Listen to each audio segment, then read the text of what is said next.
up, kids? Y'all doing all right?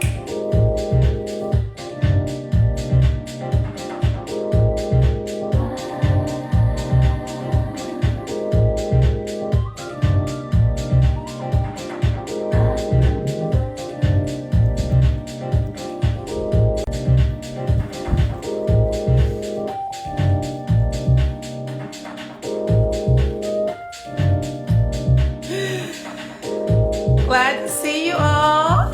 It's Friday, so you know what time that is. Yes. Happy Friday, happy Friday, happy Friday. Yes.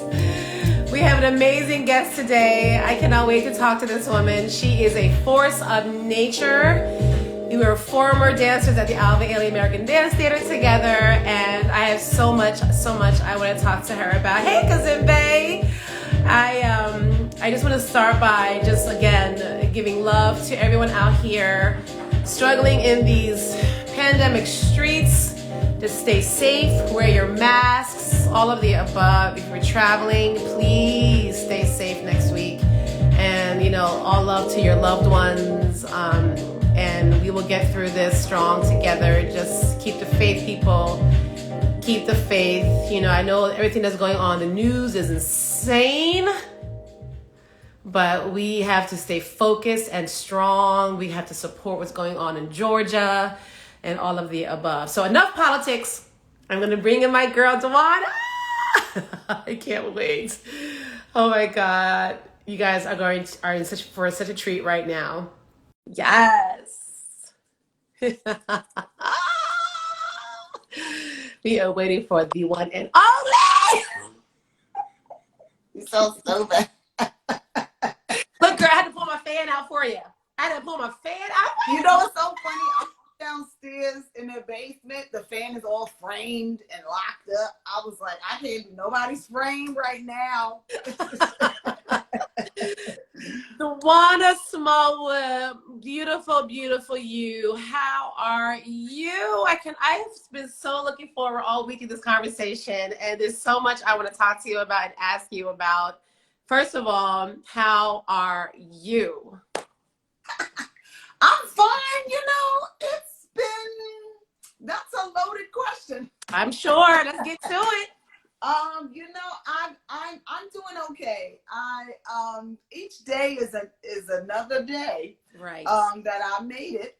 Yeah. I'm really blessed, actually, to tell you the truth. To be real honest, I'm extremely blessed. And but this COVID, it's like a COVID cloud that sits on top of you. And some days you're like, woo-hoo, and some days you're like, why? So yeah, I'm good. How you doing? Yeah, same. Honestly, the same. I honestly, I was watching the news earlier and them going over this madness at the White House and the Michigan lawmakers going there and all this craziness. And I honestly felt my chest getting a little tight. I did. I mean, the shenanigans that this man is pulling, it's unbelievable. It's unbelievable. And that his enablers are, going right, following suit. And so I just can't wait for him to be gone, hopefully arrested, out of the way, so that we can get back to the business of running this country and being, getting ahead of this pandemic, because it's endangering lives. It is. And he already has endangered lives by calling this a hoax from the beginning.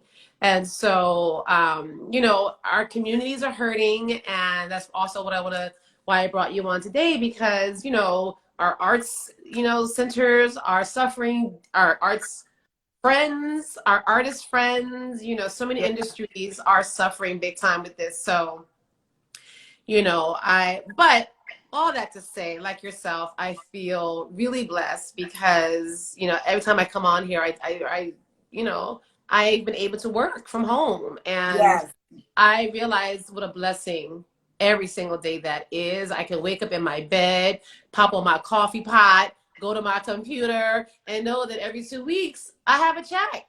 Yeah. I mean, so I do not take that lightly. Yeah, all those things times 5.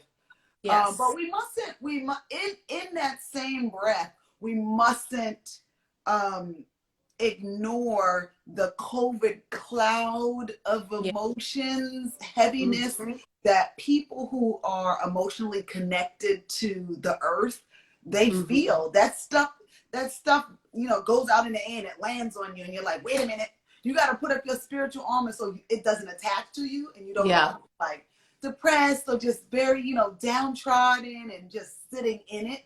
So you just got to keep yourself up. You got to eat right. You got to be taking your vitamins. You got to be drinking your water. You got to be saying your prayers. You got to be going to your spirit guides, doing whatever you need to do to make sure that when you come out on the other side of this, that you are going to be ready to handle whatever life hands you. That's right. So that's basically what I've been doing. I tell myself every day, if I don't feel like it, I'm not doing it. Right. Like, and that was hard for me to do because I'm like I'm like jackrabbit, like I'm gonna do the project. I'm gonna do everything all the time. I'm gonna do 5 things at the same time. And then I just woke up one day and I was like, Dwana, why are you so hard on yourself? Calm down, calm down. It's a pandemic. Like I have to keep telling myself that it's not normal out here. And although you feel normal, like you got it going on, like you working it out, it's not. And so if you get up tomorrow and you say, I don't feel like plastering that wall. I don't feel like completing this grant. I don't feel like calling such and such. I don't feel like answering the phone. I don't feel like cooking. Yeah. You should be okay with saying, you're okay. And so it took me a while. It took me a while to get to that because I felt like, okay, well, you're one of the lucky ones. You're still working, so do what you can. But you're right. Mentally, it's a lot. And we have to be able to give ourselves license and agency to say, yeah, I'm just going to be quiet today. I want to stay in bed today. Sit the hell down. Seriously. I don't even know what that means. My husband was like, do you even know what that means? Like, sit down. Yeah. And so I'm sitting down, having a conversation. So, I mean, I actually love and hate Zoom at the same time. Love and hate IG at the same time. Because you get to see people that you haven't seen in a long time. You get to talk to people you haven't seen in a long time. And I think this is one of the first conversations longer than 15 minutes of, hi, oh my God, that we've had in years. Yeah, absolutely. Years. Absolutely.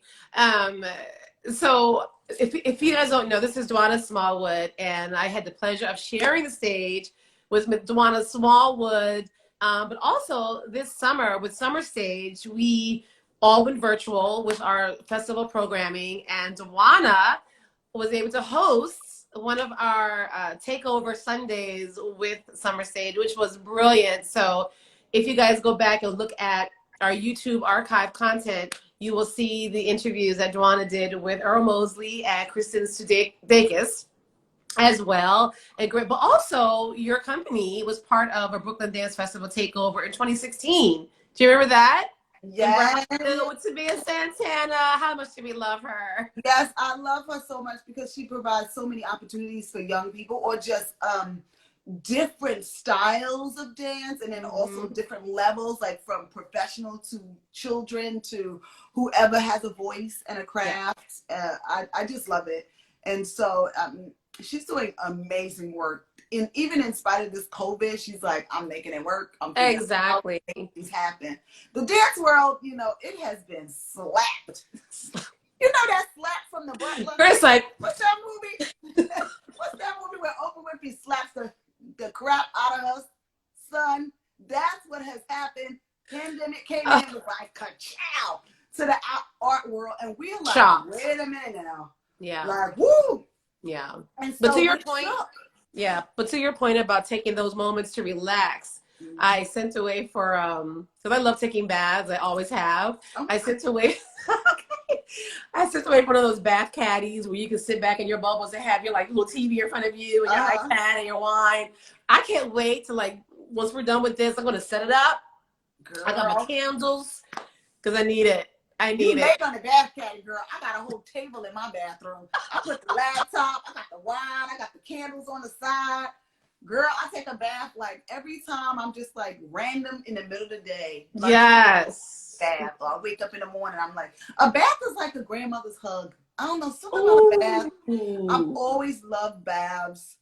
Even when I was in the company, I used to take these ginger baths because we would be so broke down sore that I was like, okay, we look good, but we don't feel too good. So you can have some my God, big piece of ginger in your bath. Yeah.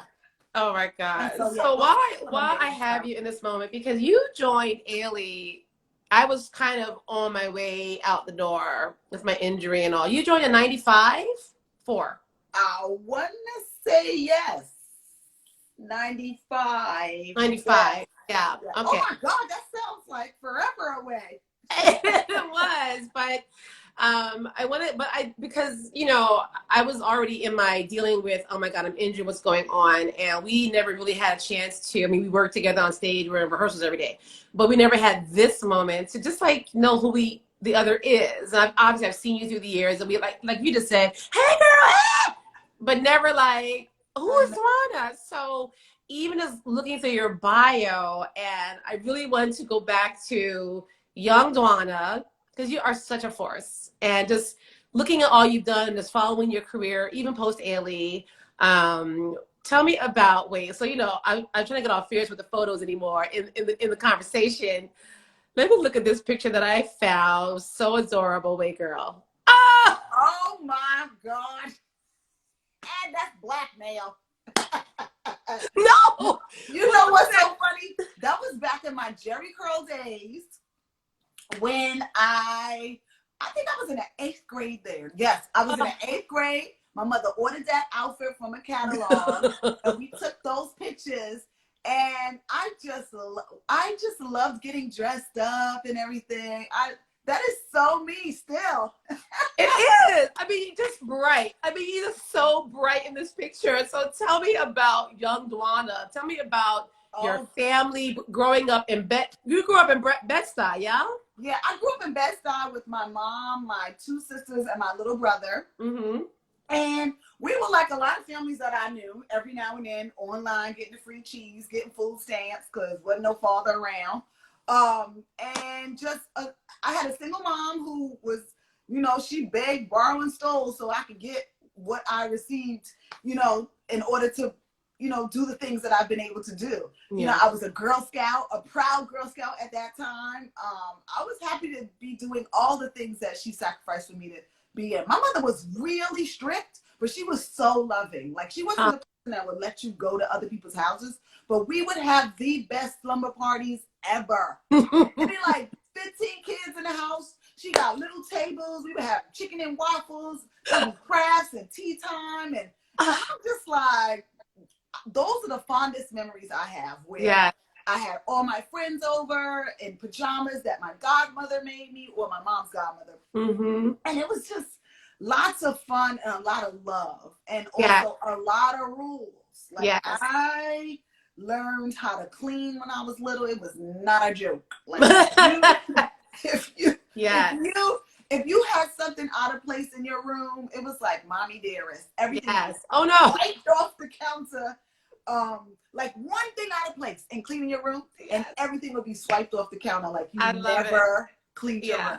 That's so funny, because my childhood honestly was very similar. Like, my mom is my mom, myself, and my sister, and we were like this little trio, and my mother did everything she could to get us into schools. And she was very similar in that she was known in our neighborhood as a cookie lady. She was always helping feed the kids in the neighborhood. The kids in the neighborhood I was always bringing, kids home. Hey mom, so-and-so staying over. And she'd be like, okay. And she would just make a way.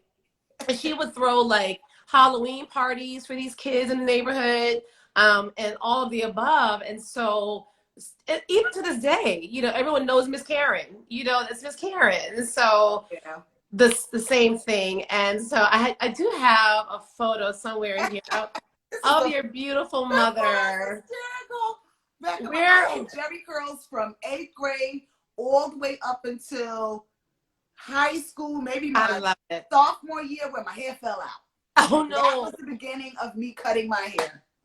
This picture. Oh wait, let me make this smaller so people can really see it. Oh wait, who is that? Oh, that's my mom. That's your mom. Yes, that was my mom at my wedding. And we were in the room, the private room where I was getting my makeup done, and she was just sitting there. We were all chit-chatting and catting, and then she was looking at her nails, because my mother has like these beautiful long nails and bracelets for the gods and accoutrement. And we were just super happy and super having mommy-daughter moments and feeling grown for once. Right. For once. Yes. You know, I think some mothers have the power. I don't know how other people feel, but I know whenever I get around my mother, I don't feel my age. I feel like I'm 12 again. Like, yes, mom. Like, and I keep trying to affirm my grownness. Like, I'm grown. But I think it's just a matter. It depends what the situation is. But that day was such a fun day. It was so much love. I was surrounded by so many people who just really loved. I didn't realize that was from your wedding, because this beautiful spirit picture, I mean. Oh, okay. Girl, the photos of your wedding, I mean, really, girl, just. Well, yeah. And that's my husband, Ailey, and he is the love of my life. I couldn't have dreamt a better partner for myself. He is truly, and actually our 6th wedding anniversary is coming up in December. That's awesome, and I think, he's a special man, just really gentle, because I can be hard and forceful, and I'm determined, and I'm a fighter, and he's also a fighter, and he's the one who can be like, it's okay, babe, or sit down, babe, or don't do that, or you were wrong, or he's like my voice of reason. You need that. He's gentle with me, he's kind with me, he's my best friend. Yes. He's just really good. I mean, of course, how did you guys meet? Actually, one of his best friends introduced us while I was in South Africa, but he was like, I don't want to date her, she's in South Africa. And so then when I came back, we started, emailing and texting, and when I came back, it was still, not really a romantic relationship. And it wasn't until we started talking on the phone and he started saying things and it sounded like we had like almost similar upbringings. And so then that's when I was like, But it was a friend who told me, girl, you gotta look at his pictures on Instagram, on Facebook. And so I started checking him out. And I was just like, oh, he's kind of handsome. Okay, he is. I'm saying kind of because I wanted to get a bigger head. But no, he is beautiful. He is actually really beautiful. That's awesome. So he ain't hard on the eye, girl. Okay. So when I looked at some pictures, I was like, I love it. So that is the beautiful Dwana with her husband there. That's picture. But what I'm really curious about is, because I have it quoted here from Vogue Magazine, that you were called and you are one of the greatest modern dancers. And when did you know, either as a child, like that you had this gift of movement and dance in you? Well, first of all, I will tell you that I am not the greatest modern dancer. There are trillions of modern dancers. I think I maybe was attached to that because I felt like I had an ability to wear all of my emotions on my sleeve. And it just was inside of my spirit when I was on dance. That's what I attempted to do, and hopefully a few people were able to feel it. But I felt like when I was maybe 12 or 13, I felt like I was different. Like I knew that I always didn't have the facility.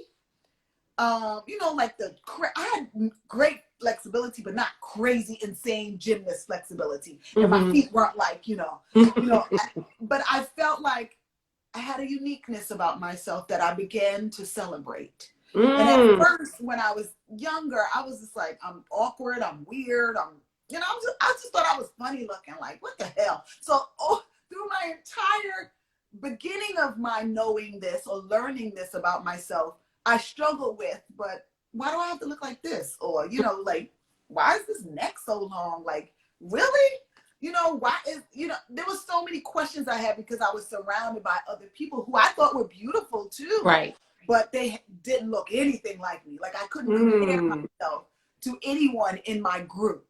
You know, I had such strong features, and but it was my ability to connect to the music and my ability to lose myself in the movement and the music and not really care what other people thought about me during that time. Now, when I came out of that, when I came out of the music and the movement, then I was like hyper sensitive and felt like I was exposed. Right. Oh, wow.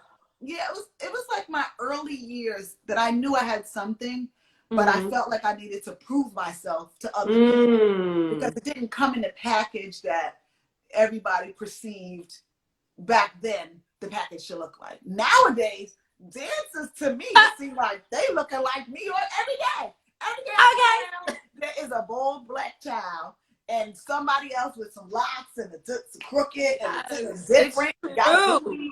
And I'm just like, this is lovely to see. Okay. It really is. So yeah, I really that's around the time. And even throughout my career, you know, my belief in me being enough, just the way I look, and what I carried, was a process. It was a constant process comparing myself to everybody. It's so funny that you would contact me to do this because I looked at some pictures recently of us back then, and I remember you and I in particular was so conscious about our bodies. We were! Like, and when I look back, Danny G, oh my God, we were skin and bones. Skin and bones, Dwana. And I was like, oh my God, this is really a mental illness. It really is. When you compare yourself to other people's body and, you know, body image of what you feel like you should look like, or everyone likes this look and everyone likes this look. And actually, what they really need you to do is to step fully into your own self and your own body. And embrace that and show that and share that. And I mean, I learned that eventually later on in the company. But in the beginning, I was like, oh my God, I gotta get rid of this thigh. Oh my God, I gotta get rid of this butt cheek. Oh my stomach. Yeah, so it was. So like so last Friday, he just joined us actually. Hey, Antonio.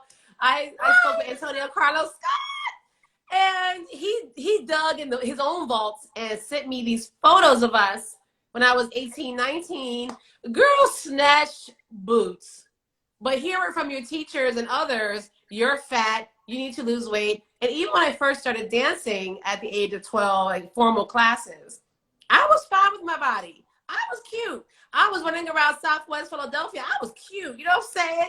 And then I go to this, you know, performing arts school, and now I'm in these classes, and I wasn't fat by any means, but, you know, I was thick, I was athletic build, and now I'm in these classes with these, you know, actually all white girls, and they had been dancing at the Pennsylvania Ballet School since they were 2 or whatever, and this big, and I go up in there with my, you know, black girl body, thighs, flat feet, little booty and good, and now all of a sudden I'm like, I'm ugly. What am I doing here? And then looking in the mirror now all the time. And that was the first time I even heard the term anorexia. That's real. And eating disorders and bulimia and taking diet pills. Are you kidding me? Like, and then look at, like you just said, look at those pictures and just the mental stuff that we used to put ourselves through. I mean, obviously we're dancing with a company like Alvin Ailey. You know, you want to obviously have a certain because they got you on stage in a bathing suit. Remember, I cannot remember that piece. Whose piece was that? Where it was myself, Bahia, and I think Asha. We were in bikini. Like I had my everything. So I was like, I'm gonna eat lettuce for like 3 weeks. And I don't care if I pass out. But that is a problem. That is a problem. You are not born with a certain physique, but to be real honest, we were born with a certain physique. Yeah. We just didn't celebrate or recognize the beauty in our own shapes. And I wish that I could breathe. I wish that I was able to breathe back then a little more, because I would have enjoyed food a lot more. I mean, no, wait. I remember being so mad because we would be on tour in these amazing cities, And at least for me, I feel like I can never indulge in the cuisines of these cities. Meanwhile, the boys in the company are out there grubbing back, and I'm over there. Or like some company members. Remember Brianna? When you were in the company a little bit when she was there? I know. This woman, oh my God, I hated Brianna for this. She would be backstage eating a burger literally right before you walk on stage. First of all, I would have thrown up. My side, everything would have been out the costume. I wouldn't have been able to breathe. Just unbelievable. But some people's bodies do not digest well or fast. I needed to eat at least 3 to 4 hours before I performed. Like no drinking anything, no nothing. Like it was, you had to know your body, and you had to time it in a right time, so then you wouldn't pass out on the stage, because you don't want that to happen at all. No. But I would usually eat like around 2, which would be, especially on tour, which would be then before our 4-hour rehearsal on stage, then class, so then performance, and then even after the show, I might have a little, spinach with garlic. What the hell? Like I'm thinking about right now. It's catching up to me now. Like all the food I wanted to eat during this pandemic, I was like, I'm gonna have tacos on Tuesday.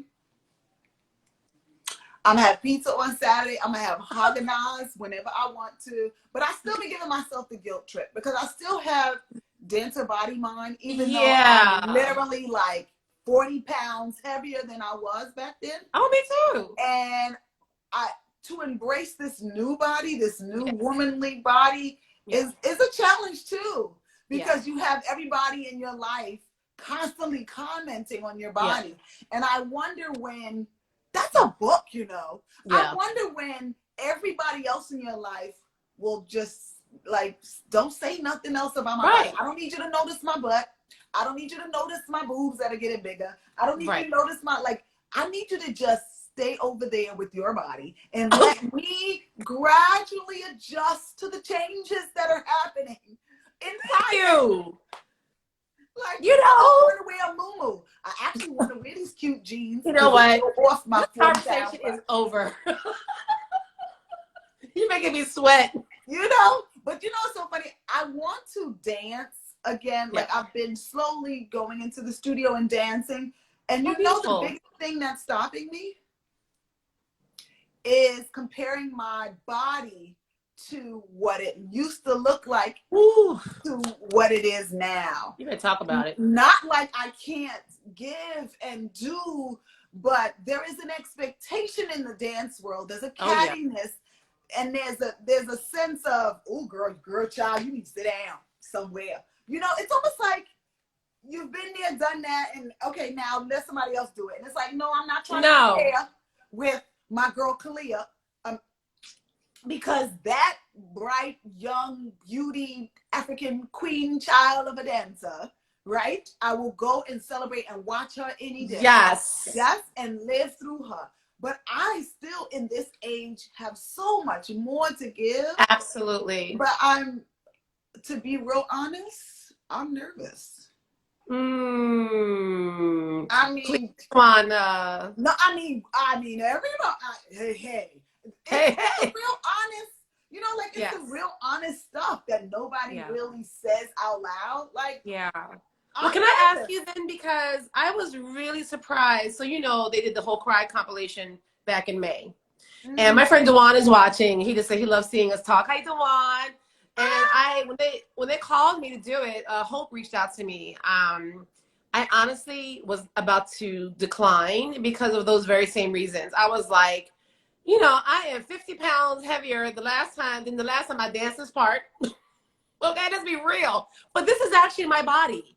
Like, this weight that I am now is what I've been for like the last, 4 or 5 years. This is my body, right? And so I was going through all this shit in my head, like, all these people are going to see me again. And I'm like, ooh. And he was like, Miss Thing, if you don't do this, you are going to regret it for the rest of your life. All he was the cloth and the craft.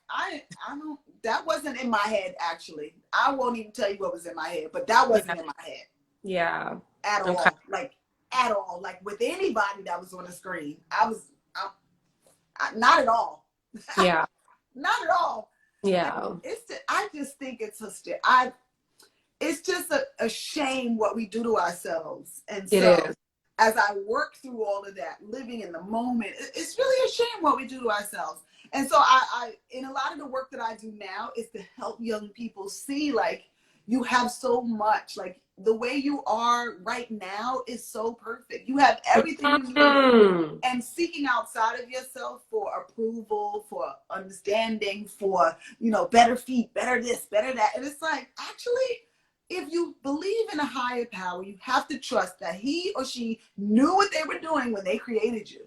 Yeah. And so for you not to love every little nook and cranny of yourself, you're sort of disrespecting your Yes. I love my crannies. so, Like, okay, I love my crannies. But, you know, it's so hard. I mean, look. Back in, I mean, I can't remember how much younger you are than me, but I know for me, looking at these Cosmopolitan magazine, right, Glamour, which had none of us in it really, but no, you know, and being influenced by these stupid magazines, these stupid TV shows where everybody is like this big, and you know, and now today these young, especially our women, right, because that's who I really want to speak to in these days. But now you've got the internet and these influencers and these people that are out here, you don't know what the hell, airbrush, whatever, and they're comparing not only just the way they look, I know, but now their lives.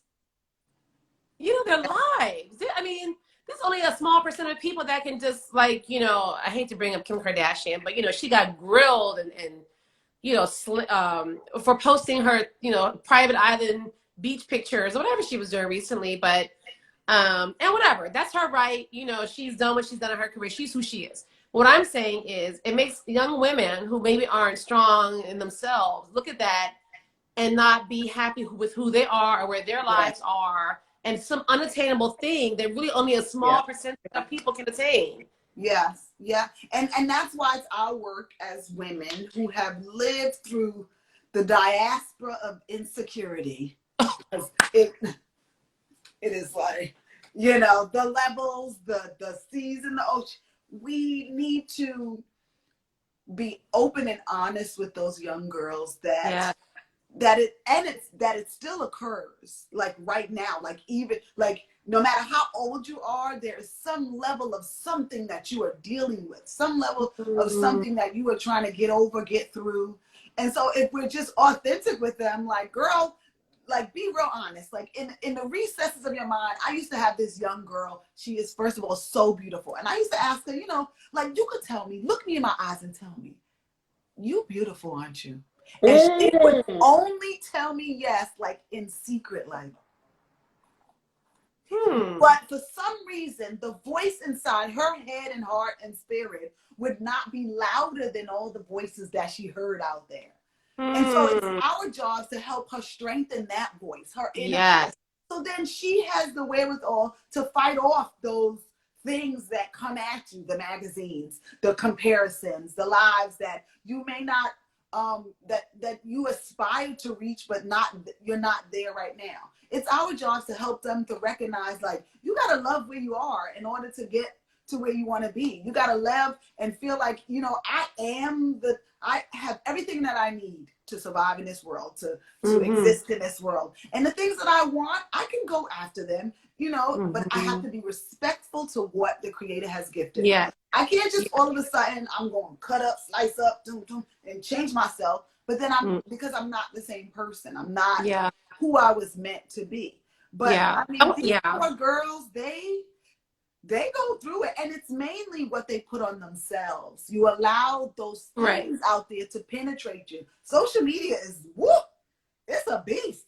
It's a beast. You better do some cleansing spiritually before you go on social media, and then after you scroll your page, you need to go wash off. Like, I didn't see that. I didn't see that, or none of that matters, or I don't need that long hair. Even the simple hair ads, like, people get on, they don't even realize how serious this is. You get on every single day. I get on, and there are no pictures of a woman cutting her hair, using her hair, getting herself together. No. That's why I went online, was like, look, this is what I do, y'all. Not because I'm sick, God forbid. God forbid, and blessings to all of the people who have cut their hair because they are forced to. But the ones who choose to cut their hair, this is how we live in. And we actually love it. It's a choice. It's not, you're beautiful. Oh my God, my hair couldn't grow. And it's so they're beautiful. out there looking at girls doing hair commercials every day. This is how I do. This is what I do. This is what I do. And so you watch that as a young girl, like, my hair can't do that. Right. Like, so what am I if my hair can't do that? And so, and that's just a little example as to how we, you know, internalize, you know, beauty and self-beauty. But I remember my mother buying me all kind of dolls. When Barbie came out with the Indian Barbie and Latina Barbie, and I had every kind of Barbie you can imagine. Mine too. Mine too. Imagine. My mother was like, and I love hair.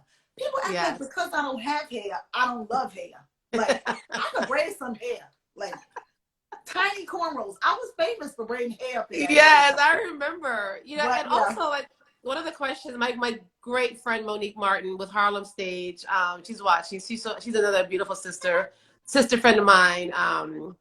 She just put in the comments about the recent Vogue Brazil cover with Ingrid Silva, and girl, all that gloriousness of her at DTH. I love that and what they're representing. I have mixed feelings about the cover. Now, you do? My mixed feelings are whenever we're pictured. Now, mind you, she is absolutely, she is a milk chocolate, just beauty. Yes. Beauty personified. But every time you see us pictured sometimes, why does it have to be so far to the left, nude, exotic? Like we're some anomaly. Yeah. But that's only a part of me that, you know, I don't know. Something about I hear what you're saying. There was that kernel of me that it's like, okay, we're being exoticized again. And right. But let me go back really quickly to the fact that here we were, and this might get a little sensitive, I don't know. We were in the Alvin Ailey American Dance Theater, which was supposed to celebrate Blackness in all of its forms, shapes, sizes, colors, and yet we still suffered with body image. Oh yeah, how body is that? Image and also hair politics. How is that? I don't know if you remember, I had to wear a wig one time. Like I did, what's the duet in the purple dress and the love duet in Winter and Lisbon. I was cast in that duet, and I was so excited because I was always cast into scrubbing up floors pieces. You know, I was gonna be that rough girl, the slave girl. You know, get hugged. She's the kizzy of the group. You know? And I never was casted as before then as the soft, gentle, loving girl. And so when I got that piece, I so tried to focus on the delicate side of myself, but then I was told I needed to wear a wig. And the reason I was told I needed to wear a wig was because our constituents, our audience was not ready to see a Black girl who looked like be in love. And so I decided, and this is the truth, I decided to put on the wig and play the part. Play the part of the Black girl in love. Because this is the vision, until I was told after maybe months of dancing it, remove the wig. Because they understood that, okay, we've seen enough of that. We've played your game. We've played your politics. We've played your hair politics. And now you need to get that off. I believe the audience is ready to see a bald girl in love. And that was a transition for me. Imagine what that does to someone who thinks that I'm so beautiful and deserving of love. Like my love journey is a whole different story. But deserving of love and feel love and know how to give love. And I'm talking about that romantic love. And that's a feeling that I directly connect with more than I even connect with cry. You know, I had to conjure up all kind of spirits and sister friends and sister ancestors to bring forth what I needed to. But the love energy always existed in me. So when I was told I needed to put that on, I was just like, I'm going to make it fun. And I'm going to make it as if it was my choice. You were glorious on that duet, by the way. I mean, I gotta say, everything you did, you brought such your personality to it, and you went 150% for whatever the role called for. I mean, I loved watching you the time that we were together in the company. But even speaking to that, like even for myself, like when I was dancing with Philadelphia, I used to do those soft roles and duet roles. But I think going into Ailey, I was not seen because of maybe my size, my thickness. I wasn't seen as the ingenue.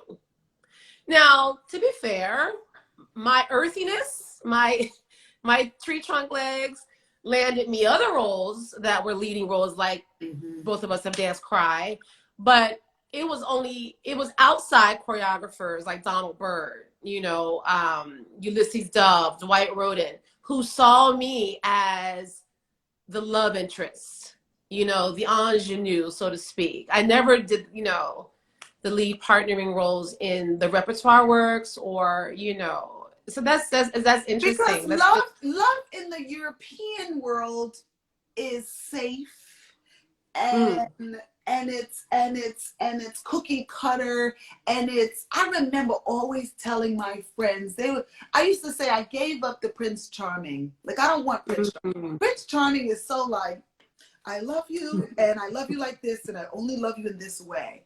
And I decided to go after, I want Django. You want to know why I want Django? Because Django loves everything about you. He loves your issues, your curves, your drama, your mama, your family, your mood, your life. And that's why I wanted, I just felt like, although it is an African-American company, Black company, the board is not, comprised of 100%. Oh. And there's a lot of politics behind these companies. So many and you have to be realistic about what goes on the stage. What is allowed on the stage. Now, I'm saying a lot of stuff that people are going to be like, oh my God. But it's the truth, okay? So it's the truth. I was in the boardrooms where it's like, it's almost like, you have the basketball teams, all Black people, and the owners are all white. Woo! And in the dance world, the companies are all Black people, and the boards are predominantly white. And so the voice, the true voice, and the natures of the companies, and the energy and the spirit of the founders and the companies, and is not always truly presented the way in which they wish they could present it, because they have to be safe, and they have to play by the rules, and they have to, there's a lot of politics that some people have come into the company and like, I can't do this. Nah, sorry. It's not the place for them. But I understood those politics. It's almost like corporate America. Back in the day, you couldn't come, even today, even with all of this equitable distribution and this, racial circle of love, you still can walk up in some of these companies with your locks hanging down, with your little gold carving shells on it, and think you're going to be the CEO tomorrow. You know what? It is the politics and the corporate world and shaping of the art world, which is a disservice, but it is. It really is. Even working with, let's put it out there, even working with Summer Stage, and our mission, City Parks Foundation, going into these communities, and you go into these meetings with the arts committee or the board, and there might be one Black person in the room, and most of the time that's me. Say, like, which it needs to change from there. Unacceptable. It's unacceptable that we are the artists expressing stories of our blood memories, and we are not a part of the fabric of the institution. Like, the institution rests on the decisions of the board. And although they are responsible for the fiduciary, role and nuances of the organization, they have far more reach into, the voice and of the organization. And we all know this. Anybody who pays attention to the boards and understands that the power lies with the folks who have the almighty dollar. Yes. Right. And it's really unfortunate. It is so unfortunate. That is my dilemma now, that I not want to sound desperate. I never want to sound desperate and saying I need help. The communities need help. But something needs to change in terms of the equitable distribution in terms of ownership in our community. Yes. The reason why we don't have schools that last into perpetuity is because we don't own anything. We are all renting. If we owned the facilities, if we own the land, if we own the properties, then we are able to do as we please. Yeah. Over the years, in the course of the times, we have had our own salons and banks and everything. And every time we've tried to build up, things have been burnt down. But I'm done with that. Yeah. And I'm here to say, and that's why I'm sounding the alarm. Not to sound the alarm to just say, give me money so this school can survive. Give us money so we can change. We can change what is happening. And in changing what is happening, we need to start to own stuff. If I own that building, there could be so many other opportunities for so many other people. If I had the amount of money that I need, but our fields don't bring in that type of money. We just entertain the people with the money. We hobnob with the people with the money. We you know, we we do all the things but receive what we are due as artists. When I look back at what I was making back then, I was like, ooh. I mean, it was good compared, but I was like, yeah. So if you're just joining us, and right on, be free. We are talking with Dwana Smallwood. Okay.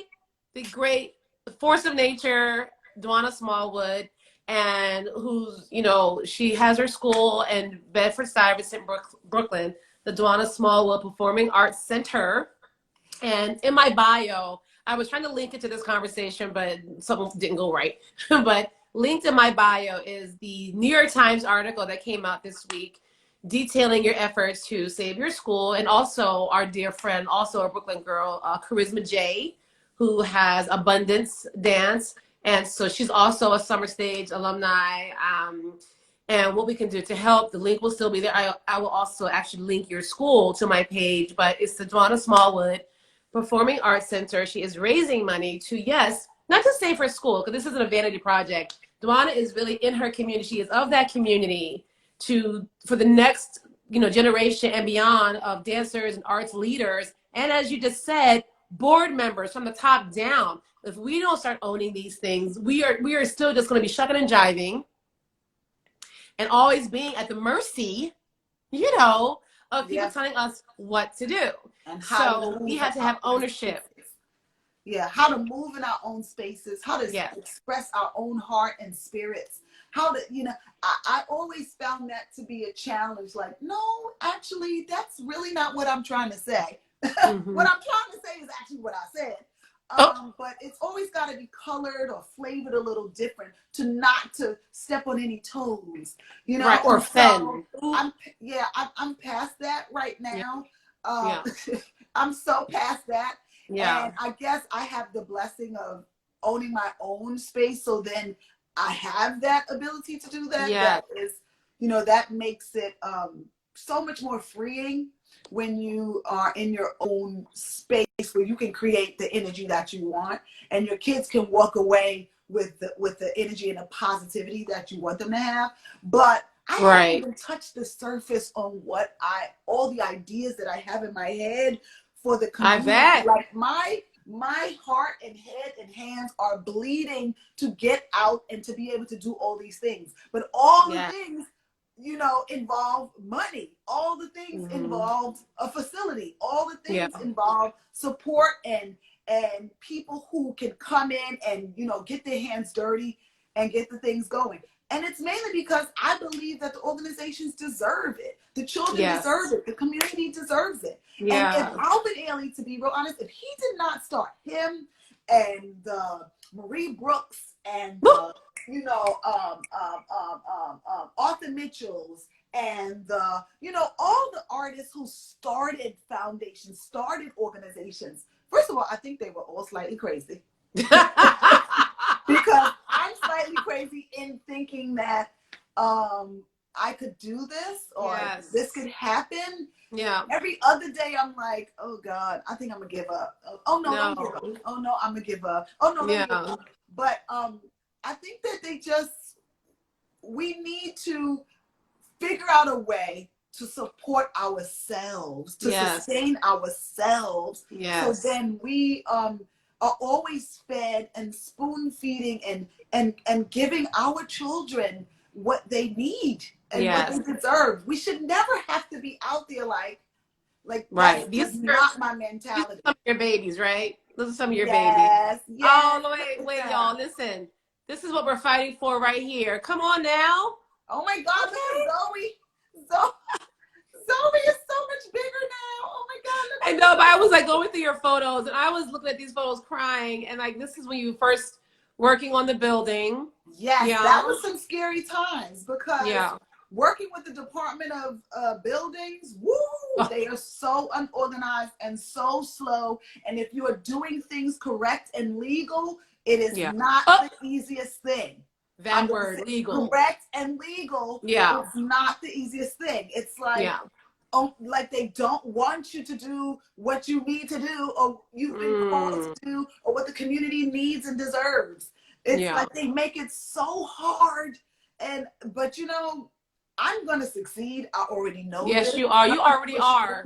I already know this because those departments and entities are not in control of my destiny. Like that's just my belief, period. Yes. Let me ask you this. So we're about 10 minutes to 6. Do you have about 20 more minutes to spare with us? Because we got girl, because we gotta okay, so first of all, yes, I saw some comments. Please do support Dwana Smallwood Performing Arts Center. We need her in these streets, kids. We need her. We need her vision. We need to support these babies that she's teaching and mentoring and bringing up, because we have to, support ourselves in these efforts. And so I definitely want to go back to, sharing the stage with you and all the beautiful dance moments. You remember Riverside? Oh, which reminds me, wait, hold up. So I had to dig out my 40th anniversary book. Oh God. Okay, but and then I was looking through it. Wait, but then I have to take a little vanity moment. So I forgot that I was in there. Okay. Yes, I was saying Riverside. Remember Riverside. Those little jumpers were actually cute. Tony Leslie James, right, was the costumer. But and this is sort of a sad story, but oh no, when you were injured really bad, and Judy I think that she didn't know how bad because she thought you were going to perform that night, and you weren't able to perform. And I can't remember who was supposed to do your role next, like who was your understudy? I don't remember. And she goes around the theater like, okay, what we going to do? This need to be performed tonight. And she was asking people. And she finally gets to me and asks me, do you know this? And I was so scared to say yes. Because I think it was like my second year. Danny, I was so scared to say yes because the women in the company were like, but I said yes. Yes. And that was my first solo that I ever did with the company. Really? Yes. She asked no me, way. Okay, you need to perform this tonight. So how much time do you need? I was like, 30 minutes. And so she rehearsed with me for 30 minutes. I remember that. What was even more ironic was the artist that was in the pit performing. His name is Chief Bay. Yes. He was the artist that performed my naming ceremony as a baby. Really? Yes. And I didn't find out until after when I was dancing, I looked down and I see this man playing the Shaker Ray, and I was just like, that's awesome. Yeah. Yeah. That solo was nothing but leg. Remember, it was like slow tilt. Yeah. Arabesque. Yeah. It was all leg. And I do remember. It was all leg on you. It was all tilt on me. It was all leg on you and tilt on me. But I remember because my left hip was so bad at that point. I remember my last 1 or 2 times I was able to perform it, I had to end up switching legs because my left hip was just shot. That was a sad time. It was. Like to Oh. see a dancer. Like I mean, we weren't close, but you know, we talked. But Yeah. I always, I always wanted to be closer to people, but I think I had such a love for Judy. Yeah. Some people were like, "Oh my God, stay away from the nut." And I secretly was just like, "Oh my God!" Like I just felt like it was the worst. It was to have to stop and to be because of an injury. Yeah. Like that cannot have felt. Ooh, you're about to give me the clips. I'm so sorry. It's okay. Oh my God, I'm so sorry. Down. No, but this is the realness. Yeah. People need to see this stuff because, you know, to be able to talk about, like, I didn't know who knew what back then. And I tried to keep it as low key as possible because I didn't want the pity party because, and you know what's interesting now? Like when I look back now, when I see other dancers leaving companies, oh, stop, Dwan. She gonna cry. I'm already crying. But like when I see but when I see other companies doing their farewells to their leading dancers, and when I think that I kept it so quiet from the companies when I had to leave, that I sort of like robbed myself of that moment to be celebrated. It was so like, boom, she's gone. And nobody knew. The only person that knew was, of course, Judy and Chaya and Troy Powell. And I think maybe one other person. But I just didn't want all the questions. I didn't want people watching to see if I was going to fall or is she going to make it to the ballet. No, I totally understand. Nobody wants people to be in the audience like, oh my God, oh my God, oh my God. Right. And you know, and to be real honest, people up in the company, you know, they got one eye like this and they got one eye like this. Yes, I love you. Taxi. All right, she about to bust her behind. You know. Yeah. I will honestly say though. That's when I broke my toe. And Chaya came out with that green pen. I was like, oh, no. Don't get it twisted, people. No. Don't count me out. Take that toe to the next toe, and I'm going out there. No. I will say though, because you earned it, not because I fell.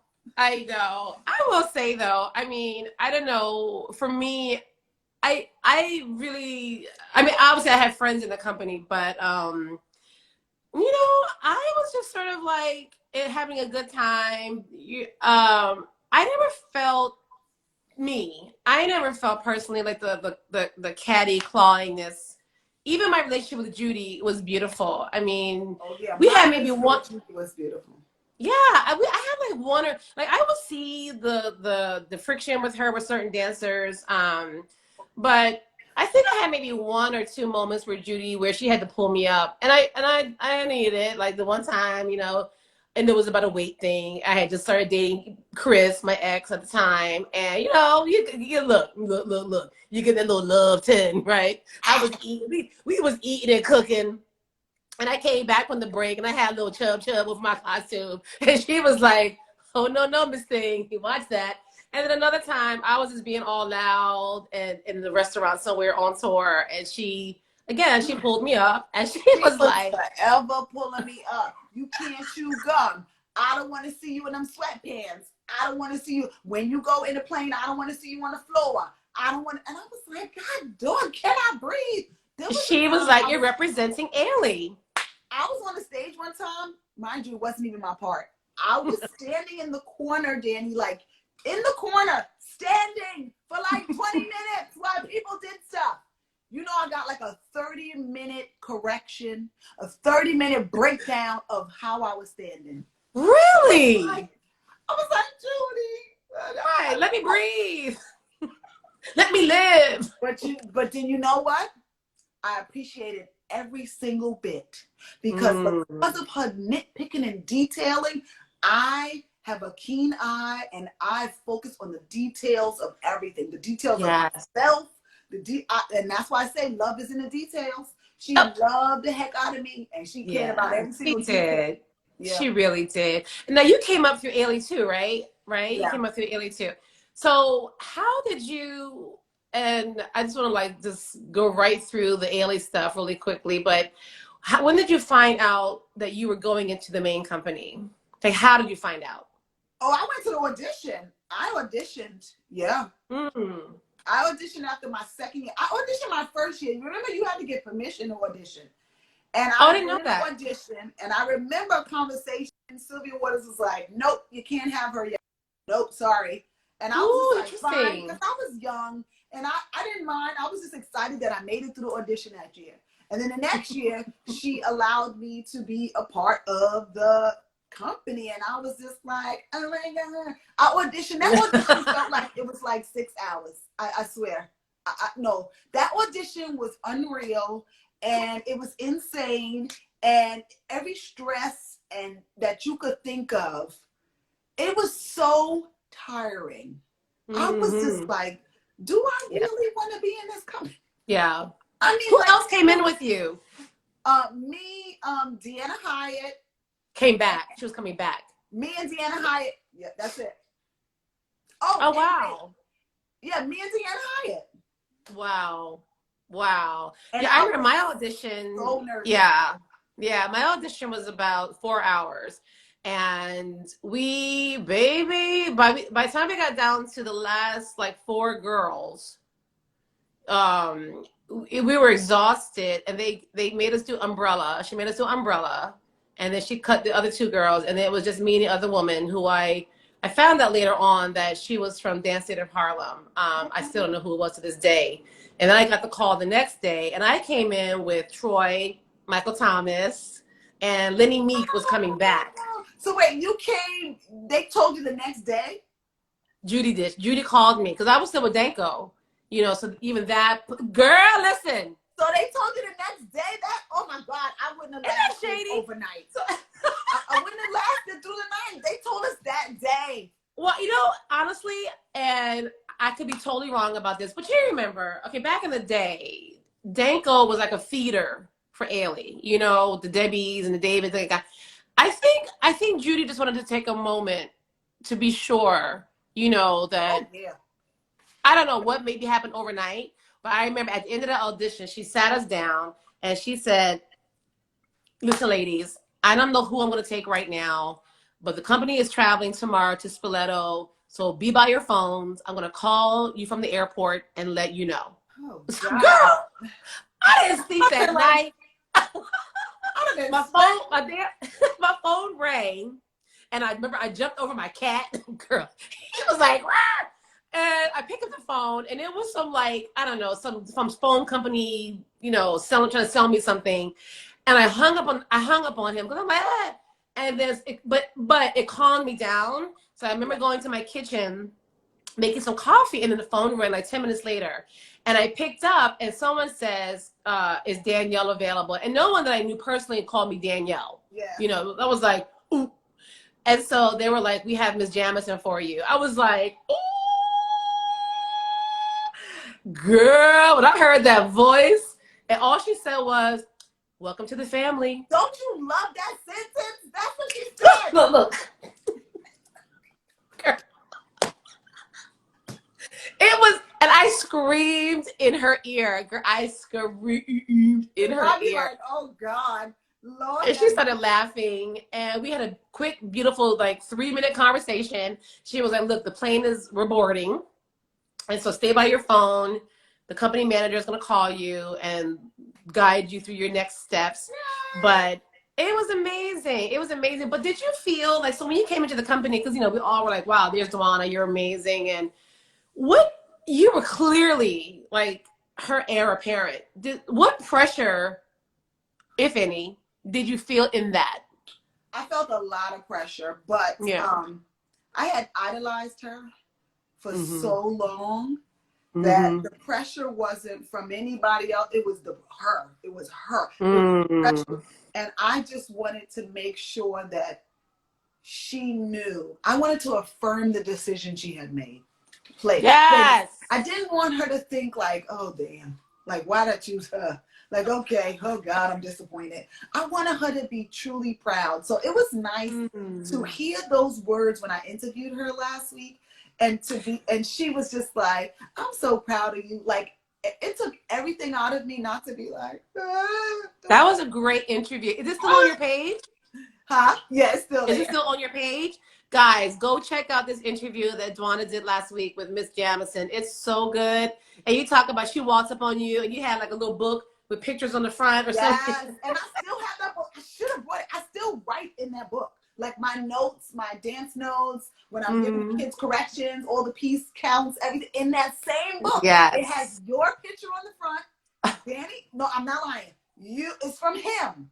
That picture with y'all from him and Judith Jamison. Like, I respected every dancer that was there before me that laid the foundation, because I was just so proud of everybody in the platform that you guys had created.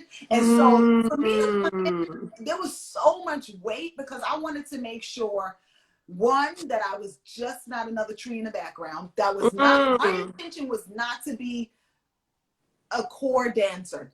Yeah. I did not want, my mother used to always say, if you want to stand out, you have to put forth stand out work. Like, you have to figure out what is going to separate you from all the other amazing people in the company. Because everybody is gorgeous. Like, I feel like, you know, on the resume, on the job description, it says gorgeous, cute, you know, like fine. Like, it says all of that. And so you've got to figure out, what are you going to do different to make yourself stand out? How would you, and the only thing I knew I could do was give myself like that. Like, I felt like, be authentically Dwana, and there is no way anybody else can bring, you know, and compare you to someone else, because you're being authentically yourself. She was really, and she explains how she was hard on me and why she was hard on me. And I understood it all. And I knew why. I knew it before she even told me. I knew it because my mother prepared me, and all the mamas I've had in my life told me that with this skin, you know, that I was going to need to be like scrubbing my way to the top. But the work was worth it. I have had and am having a remarkable life, like, and all through dance. Is so strange to so many people. They're like, wait a minute, you're a dancer? You're a dancer. So you pay your bills and you have a union, you have insurance? Wait, you're a dancer? Like, they didn't understand that I am a professional dancer. I'm an educated woman. Bold and black and a dancer. And when people used to say, oh, you're just a dancer, I used to always hate those statements, because I was like, all the women that I know are quite brilliant. And they're dancers. They sit at the boardroom tables. You know, the people who are running DTH now, women. Ooh, Miss Anna Glass, honey. Thank you. Anna Glass is over there making things happen. And we had, you know, we had Sharon Luckman during our years, who was brilliant. Oh, no, she was not playing. She was not playing. She and I went head to head a couple of times, but I'm fighting for the dancers. She's fighting for the admin. I'm like, come on now. We gotta come to the center. Can we talk about, I'm in the way now, but can we talk about you and Vespers, though? Come on, girl, listen. Let's talk about you and Vespers. Okay? Original, like, hello. Well, I was a later cast, but I just love that we have shared these roles. I mean, I didn't do that particular role because that was one of the two lead women, right, in the beginning section. But Vespers, I'll tell you, that piece, terrifying. The technique, because like you were saying, like for me, I never felt like an Uber technician. I mean, that just wasn't my calling. My calling was musicality. My calling was torso. My calling was personality. My calling was, his neck. My calling was sternum, emotion, power, and come on, sternum. You know what I'm saying? Like, what? You come to a performance, you're going to be entertained. You're going to feel something. Now, I may not do 12 pirouettes. I may do 4. I may do 6 that night. May do 4. But I ain't doing 12. I'm telling you that right now. You know, you don't want to catch me up in the photo with my foot like la la la, because that's not the photo. Now I could do an arch back, I could do a you know, all of the Yes. You gotta know your strengths. You gotta Yes. know your strengths and put that strength forward and share that. Vespers, I loved Vespers. Me But too. when I tell you that piece stressed me out 20 times more than Cry. Yeah. Vespers, I was so afraid of, because the energy of that piece, I didn't know how to control my fire all the time. And so my fire, the adrenaline would be like raw.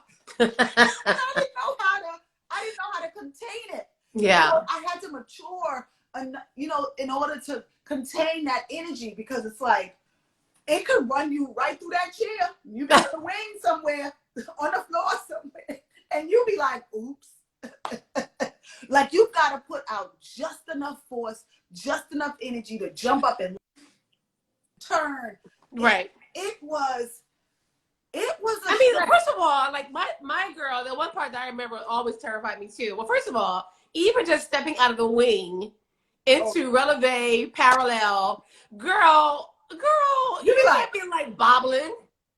Everybody will see that you 9 million times. You get out there and it's like, you can't have that little flop flop. You can't have the flop flop, because the flop flop just says no technique. Wait, no. are y'all at home laughing like me? Because I am. My stomach is killing me right now. I laugh at this craziness.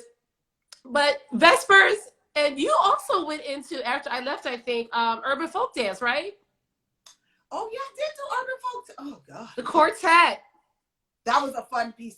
All of those pieces I love. Jumping over the table. Yes. What? You yes. Can't tell me nothing. You give me a prop, I'll dance to the prop in a heartbeat. Now let's get to the majorness. Like, when did how and when? Oh wait, there's a question. I haven't done that yet. Who's asking what? Oh, okay. Do you think the recent AAADT members remain under the same watchful eye?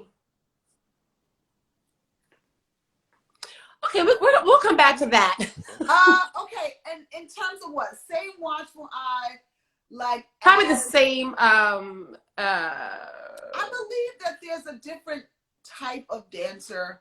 There's an entitlement that's brewing in the into the fiber of the company that doesn't leave room for humbleness in everybody. I'm not saying there aren't dancers out there who do still, you know, embody that spirit, and they are tapping into that Ailey spirit, that Ailey magic. But then you have some who are, you know, not necessarily, they've tapped into their own ego and to the opportunity of being an alien.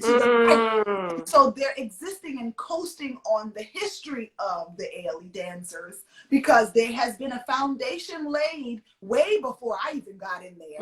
That is the reputation of the company. And you can on purpose and by mistake get in the company and coast and feel like, I'm in the company. I don't need to do anything else because I'm in the company. But that's the wrong way. You must come in and add to the pot. Yes. And I feel like at this time, I wish that they would hold some of the dancers more accountable for showing up in that way. Absolutely. No, I'm with you on that 100%. That was my political answer, people. That was good. So I don't want to keep you too much longer, because this has been brilliant. If you've just joined us, we're with Dwana Smallwood. Tell me about when and how you learned you were doing Cry. Oh, wow. We were in the theater, City Center again. And Judy and Chaya were like up at the front, you know, when we're rehearsing, they chit-chatting. You know, we're all quiet. I think it was like a 5-minute break or something. Yeah. They chatting. Chaya says, Dwana-san, Dwana. And he calls Dwana, Solange, and Linda. Calls us to the front of the theater, and he goes, we are not promised anything that you are going to perform this. But we want to teach you Cry. Mm. And I think my heart dropped. Mm. No, only my second year. Mm. It was their third year. No, I think it was Mm-hmm. Linda's fourth year, Solange's third year, or if they got in together, I can't remember. Mm. But I know it was Solange's third year. It was Linda's maybe third or fourth. But when he said that, my whole spirit just was like, wow. Like first of all, in my head, I believe that you needed to be in the company for 10 years before you even receive this. Even for myself, I felt like I hope nobody sees me receiving this information, because I know there are going to be some pissed off people around me, which there were. And I heard things, but oh wow, not through the grapevine. I heard things that day, but I kept it to myself. And I promised myself that I was going to do everything in my power to make Judith Jamison proud, to really, because I know it was her that put my name in the pot. Yes, of course. And I love her, but I know it was her that put my name in the pot. And I know that she probably knew it was going to take me some years to develop the craft of doing it. And why not start her early? And that's what I felt. But I all I did was call my mom, and I told her, and I cried, and I promised her, I said, don't you dare say anything to anyone. She never told me. And I said, you'll never tell a soul until I perform it. Hey. I wanted to keep it like it didn't exist until I performed it. Yes.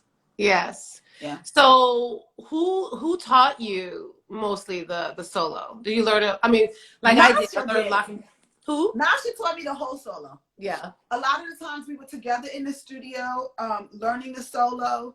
I have a secret. I already knew "Been on a Train." I already knew that section. Yes. Because I did it as a senior project in college, but I never told the soul. Now, but clearly, I didn't really know it. I learned it off the but I learned that we learned the third section first. Yeah. And you were in that rehearsal where she made us all run the third section, Judy. I was there. She sat, it was Tony, it was you, it was Nasha, it was me, Linda, and Solange. You're right. And we all were in the studio. I think we were in Boston. One of either Boston or Chicago. And we were in the studio, and she goes, okay, who want to do the third section first? I was like, and so I was like, you know what? I'm gonna just go, because I can't sit here watching divas get up and make me look bad. And I was actually pleased with her response. Yes. Like, oh my God, use that back. And so I feel like, oh my God, I did something right. And so, but with each step, it was about proving to her that I could do this. I could make her proud. Because imagine the person who the piece was choreographed on. She's sitting there watching you. Like in the back of her head, she's like, I can't imagine. I mean, I feel some type of way when I see other people do cry. And I'm just like, what is that? Or I'm like, oh, yes, girl. You know what? Check, come on, Danny. Don't act like you don't be in the audience like, Taxi! Like, that was nice. Like, sometimes you'll be like, that was nice. And then sometimes you're like, oh, yes, girl. And then sometimes you're like, okay, that was safe. It is hard, you know, and not to be all bashy, but like, yes, at times it is definitely hard to go see, especially roles that you did and roles that you know the inner workings of, and then you're like, I have walked out. Yikes. Yeah, so because sometimes it hurts my feelings. It's almost like, how dare you do the piece and not do the piece, not put yourself in it. It's almost like, how dare you? Like, oh my God, I mean, dancing that role is such a privilege. It is, first of all, being in that company, knowing that there's only a handful of people in the grand scheme of all the dancers in the world that have the opportunity to be in a company where you have, like you said, health insurance, you're getting paid, and let's be honest, not maybe as much as these New York City ballet kids are making, which is already a crime. But I'm just saying, you're in a where you don't have to work maybe 5 other jobs, like in some other situations. You know what I'm saying? And you're not applying yourself. You're out I there just feel marketing like or you owe it to everybody. You owe it to the founder. You owe it to everybody who ever blood, sweat, and just went crazy to make this happen. You owe it to every ancestor, every mother, every sister woman, every friend to get on that stage and give everything that you have. Yes. I believe that some of the dancers are not, and I'm not just talking about Ailey, but everywhere. They're giving what they have. They're giving what they're capable of giving. Right. Just because I, mere mortal, don't necessarily connect with what they're giving doesn't make me, you know, the critic of all critics. But thank God I'm not a dance critic, because I think I'm just too critical. I have to sometimes go and watch concerts and not be in, like, I have to like Dwana, you audience. You're not a dancer. You're audience. And it's so hard to watch, because I'm watching with a critical eye. I'm watching with the nuances, like, oh wait, oh no, don't. It's hard to separate. It is hard to separate. But you know, oh child, you were talking so long, my little ring light blew out. Oh, it's I thought it don't have a plug. It's a girl. Look. That was our 10-minute call, kids. Okay. But to your point, yes. I mean, it's hard to go back and watch some of that stuff and not feel like, what is going on here? What are y'all doing? But you know, like you said, this is where they are, and this is what's happening, and that's why I will keep reinforcing. This is why we need people like yourself to raise up this next generation of dancers who are out here in these streets, to know what it is to give 150%. Yeah, like what to leave it all on the stage. I hear that everywhere. Debbie Allen's talking about it. You know, every dance teacher that I've been listening to and posting stuff on Instagram, they're like, come on, kids, this is not enough. Being cute is not enough. Having a leg up to here is not enough. Right. You have got to dance like your life depends on it. You've got to dance like this is part of your life. Like you are expressing something. And if you don't have that something in you yet, then you better go do some research. You better go read a book. You better go live some life. You better go do something. Find a friend. Alvin Ailey, I was told that he hated dancers that did not live life and did not experience other things, because they are hollow when they come to the stage. Yeah. You have to come to the stage full of something. It can even be full of you know what, but at least there is some you know what to express. You've got to share something. You've got to connect with the people, and you can't connect with the people with a leg that just goes.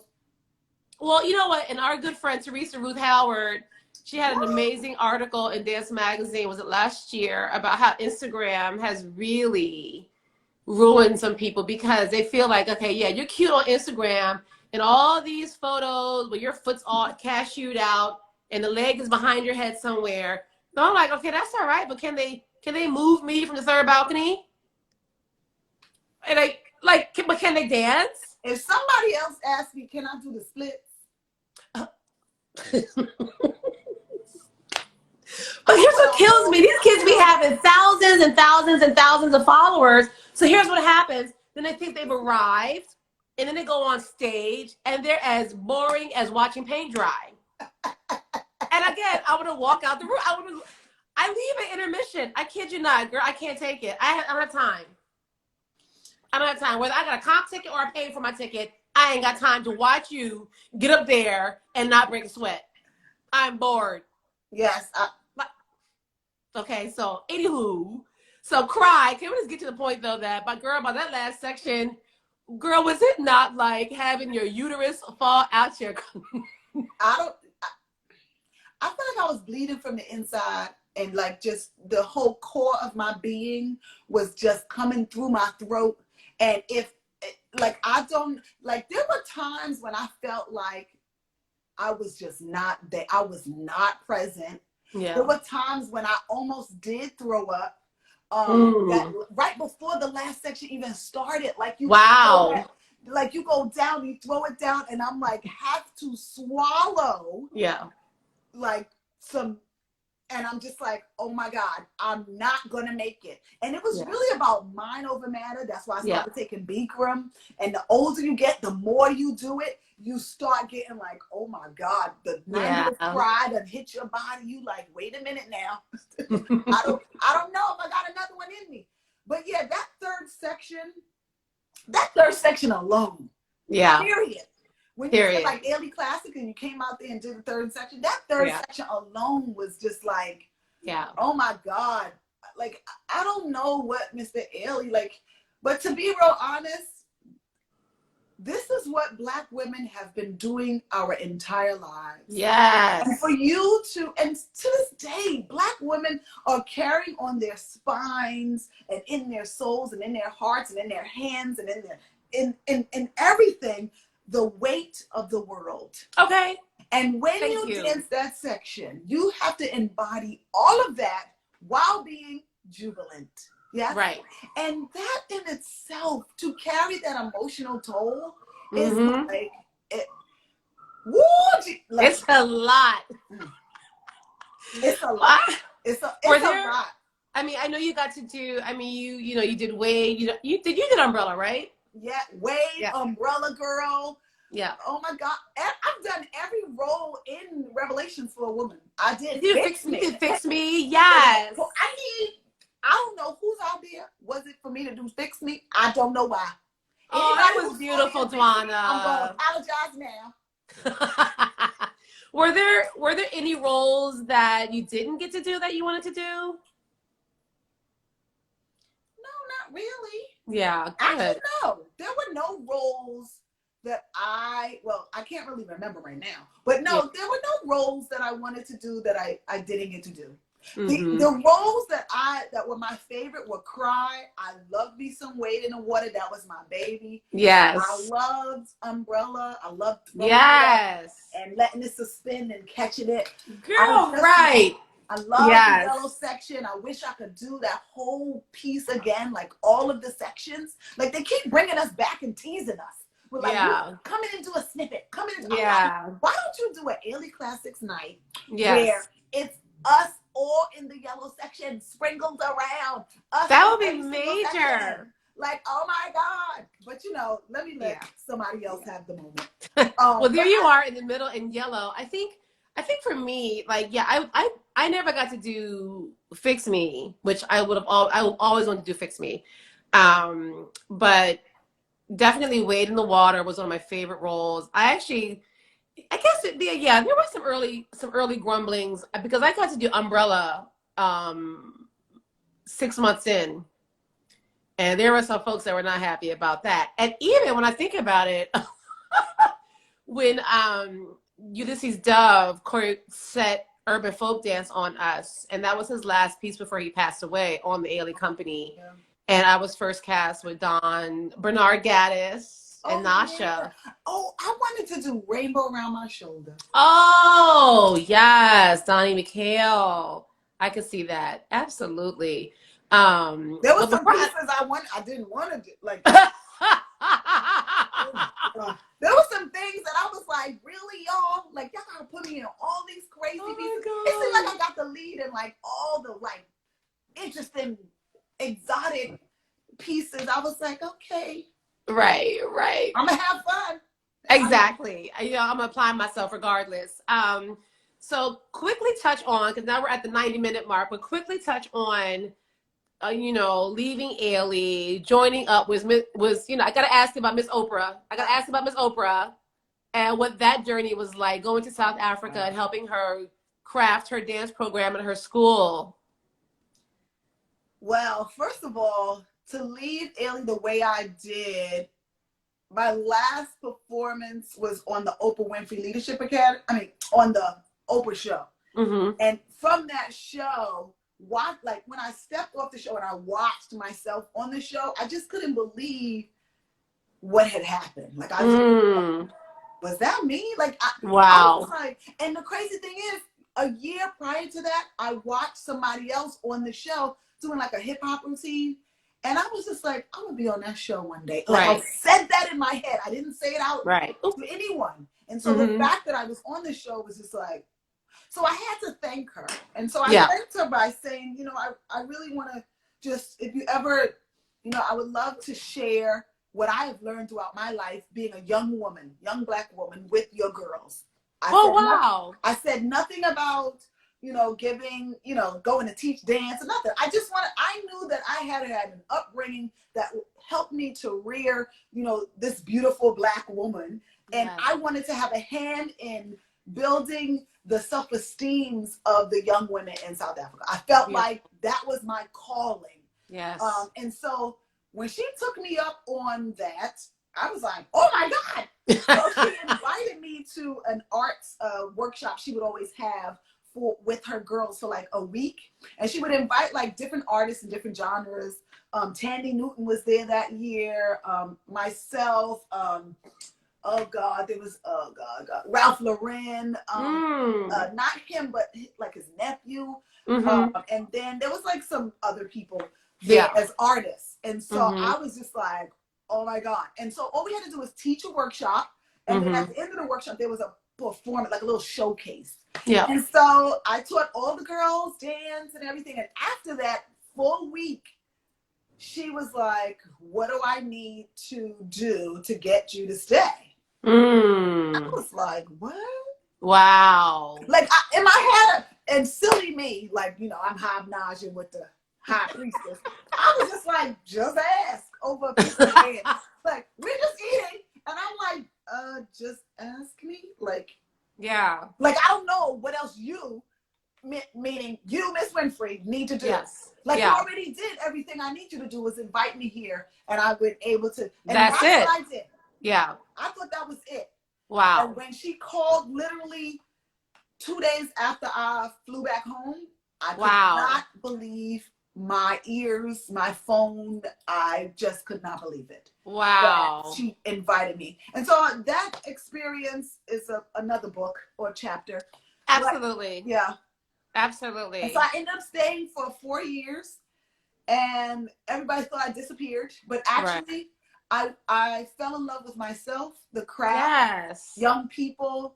I fell in love with giving on a level that I don't think I could have attained in the space that I was in before, because I always expected something. Like, I'm giving, like, where's my thank you?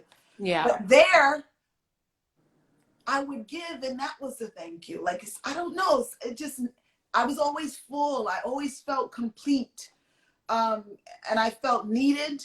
I felt wanted. I felt respected. I had something special. And I think that's why I so fell in love with Oprah Winfrey and the project that she was doing. And she became another mentor because she saw the things I saw in myself. Yes. Okay. Like, Judy saw what I couldn't see.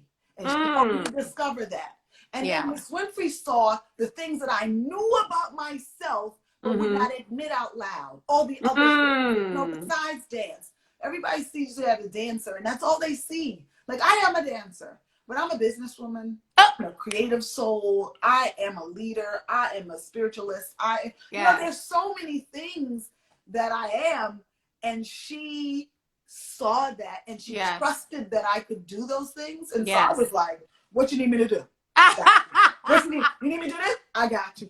And it was never against my ethics. It never was against what I believed in at the core of myself. So I was just like, let's go. Yes. And even to this day, I feel like, did I leave too soon, or should I have left, or can I go back? But I felt like my purpose is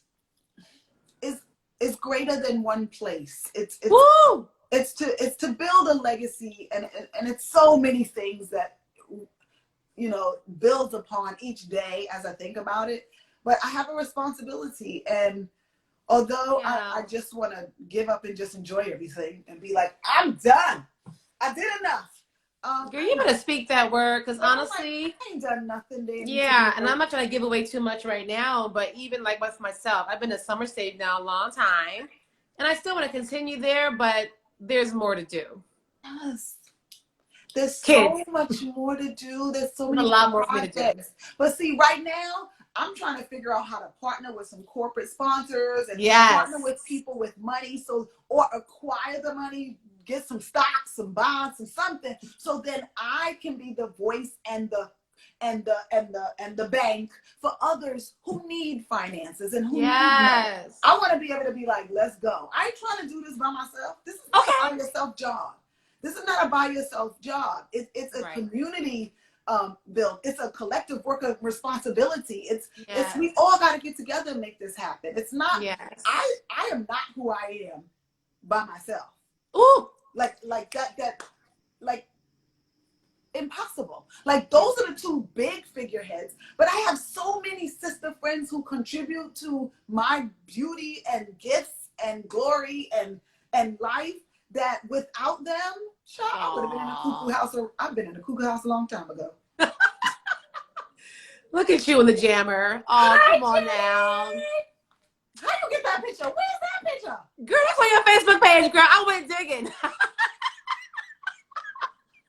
But listen, Dwana, clean up those pictures. Okay. Listen. I love you. I'm so glad that even though it was publicly done, I am so glad that we had this moment to share, because I respect you immensely.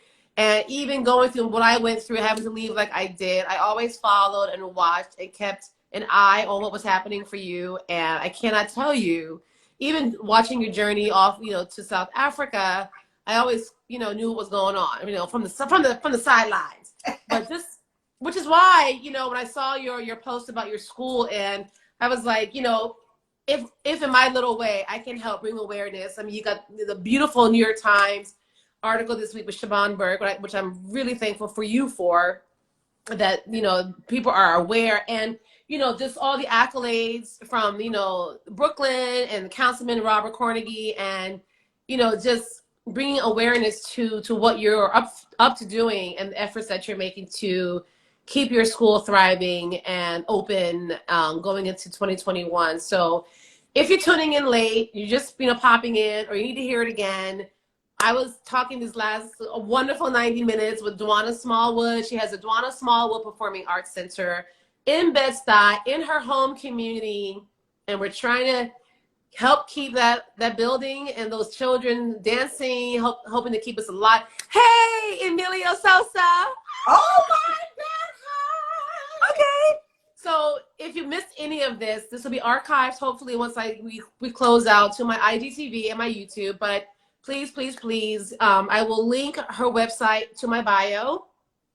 But if you have anything to spare, please support Dwana and her babies and her school and all her efforts. If you're listening and you do have money and you got corporate dollars, you heard what she said. She's trying to get them corporate dollars, sponsorship, and everything else. Any last words for any of your kids that might be listening, or any up and coming dancers that might need a word to how to get through these next couple of months? I would say, keep yourselves moving. Connect yourself to people you love and care about for real. So you have a direct connection to the truth about yourself. And also just be kind to yourself. Be patient. And I only say this because these are all the things that I say to myself. Absolutely. Danny, I have always admired and respect you, and I thank you for this space. For us to be able to say this to each other. And I pray that after this conversation, that it sparks a new friendship in this era of time, because there's so much more I want to say that can't be said on this IG, because you're special, and you have always been, and dancers like me always, are looking up to people like you, and even as an adult woman, I'm still aspiring to, make sure that I'm connected to women who are doing the damn thing. Yes. So thank you so much for interviewing me. I really appreciate you even seeing that. Let me talk to her. See what Girl, you got me all verklempt again. But wait, really quickly though, this was us at Chaya's night. Do not cry. Do not cry. Oh my God, that picture is so nice. I remember that. That's literally how the greetings always are. Hi, oh my God. And then it's like, let me go see everybody else. Because you got like 10 minutes to see like the whole Ailey history. I know. This was wonderful. After this COVID is over, we need to have like a huge party, and everybody needs to come. Everybody needs to come in there, fly gigs. We're gonna have like 4 DJs. Yes. And we need to cut a rug. Yes. But in the meantime, I mean, are you just really quickly, are you still, I think you are you still doing online classes for your students? Are you still? Right now we have open classes. So Okay. it's like pay as you go. It's not enrollment. We have totally been focused on fundraising and redirecting our finances and focus on programming for next year. What we're going to do, we're going to be deciding on Sunday whether or not we're going to be opening in January and what that looks like. We want to reimagine our vision, so we include some more leadership programs and leadership expos and wellness programs and things like that, so we can take care of the whole child. What we've been using dance as a tool, but we want to use other tactics and other methods in which to reach more children. Yeah. And so, let's make this happen. Let's make this, like a friend said, like Channel 13, how it's in part supported by the community. Yes. I would love an organization where we are 100% supported by the community. Yes. That will show the government that we are needed, wanted, and we, our kids deserve this. But thank you. Okay, I'm like, woo. Well, you have me. So anything you need, talk, teach. I wonder was a great teacher, but whatever. But whatever you need, I am here for you, Dwana Smallwood. I am here for you, my love. Thank you, my sister.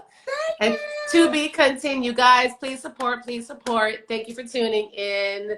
And I will see you all next week. Thank you, Dwana. I love you. I'll see you next week. Love you, Danny. Okay, bye.